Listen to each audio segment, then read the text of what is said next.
Hi everybody, TJ Mac Vintage Cards here, and today I'm doing episode 8 of my hockey case build, where I add my 9th card to the 30 card case, depicting players from hockey from 1952 to 1963, Parkhurst and Topps.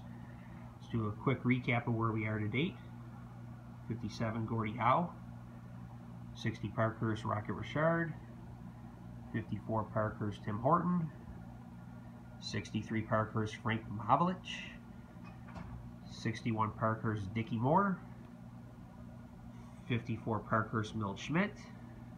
And then scrolling down here, we got the 59 Parkhurst, Doug Harvey, great defenseman.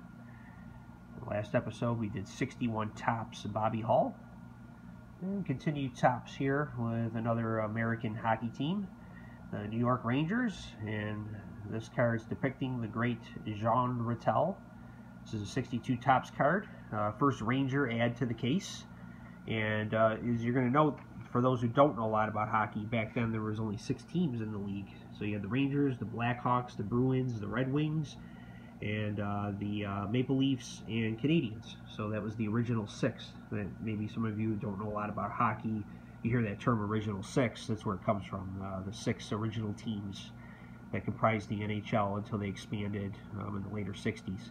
So here today, again, is Jean Ratelle in the nice looking Rangers uniform. This is my, again, first 62 Topps card. You can see the nice blue border. And I don't know what the checklist and that looked like, but the standard cards in the set all had this blue border on it. But it particularly goes nice with the Rangers cards. As you can see the Rangers logo there. And then how it blends in real nice with the card and the jersey. Got the really nice equipment. I love that old equipment with the gloves. And just a nice image of him. This is his second year card. His rookie card is the same exact photo on it, just a different border and I believe background. But it's a lot more expensive than the second year, so I just went with the second year because I just think it's a great example. I don't have a 62 in my case, so thought I would add that one. Take a look at the back of the card. It's got a couple hockey players there. Number 58, Jean Ratelle. He was a center, but it says forward, which is his offensive position in hockey. But he played center. And then here it just talked about his junior hockey being a high scorer. And then as you can see here, it has the French below. So these cards were actually printed in Canada, the Topps cards back then, which is really interesting. They weren't printed in the United States. They're not classified as OPC. And I'll talk about this in other episodes, but they were printed in Canada. Not sure what the availability was in the United States at a time. I buy a lot of these cards in Canada, to be honest with you, so I think they're more prevalent in Canada than the United States. But that aside, let's talk a little bit now about Jean Ratelle. So he, I call this the Great Gentleman. He was a center who played 21 seasons. He was nearly a point-a-game player with the Rangers and the Bruins. He scored 491 goals in his career. Finished with 1,267 points in 1,280 games. And when he retired, he was 6th all-time in scoring, and he retired in 1981. Now, there really wasn't much that he couldn't do on the ice. He could shoot, he could pass, he could skate. He was a good offensive player. The opposite of when you hear a good offensive defenseman. He was really good on defense as an offensive player. And he was a really good playmaker as well, great passer. And I titled this video The Great Gentleman because that really was what he was.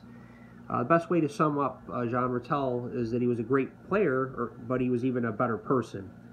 And, everything he got in the game, it was said that he really earned. He was a good, strong, clean player, didn't really do any cheap shots, anything like that. He was a 2-time Lady Byng trophy winner for great sportsmanship. He only had 276 penalty minutes in his entire 21-year career. It's even less than Wayne Gretzky, which is impressive for really a player during a pretty rough time when he was a player in the NHL. And in 1971, he only had 4 penalty minutes in 67 games. That's just crazy. I don't have a lot of Jean Ratelle cards, but here's another one just to kind of break up and show another card in the video. This is his 70 OPC. And just a nice close-up image of him so you can see what he looks like up close. And really, what he was most famous for was centering the line that they called the gag line, goal-a-game line, with Rod Gilbert and Vic Hatfield. And when I watched the video on Ratelle, it was said that he'd been playing with Rod Gilbert since they were 10 years old, and both are Hall of Famers, so it's pretty cool, I think, that they played together for so long. And in 1975, he was a part of a trade, Ratelle was, of 3 Hall of Famers. Jean Ratelle, and then the standout defenseman and Hall of Famer Brad Park were sent to the Bruins for the greatest scorer of the 70s, which was Phil Esposito, who went to the Rangers. And Ratelle, he reached the Stanley Cup Finals 2 times with the Bruins. Unfortunately, he never won a Stanley Cup, and he also had a second 100-point season with the Bruins. But he also played in the 1972 Summit Series for Canada against the Soviet Union, which the Canadians won. Just a great series, a lot of good documentaries on that. So just want to profile Jean Ratelle today, and we'll just take a quick overview of the case. We're on the 8th card now. Or I'm sorry, the 9th card. And everybody have a great day.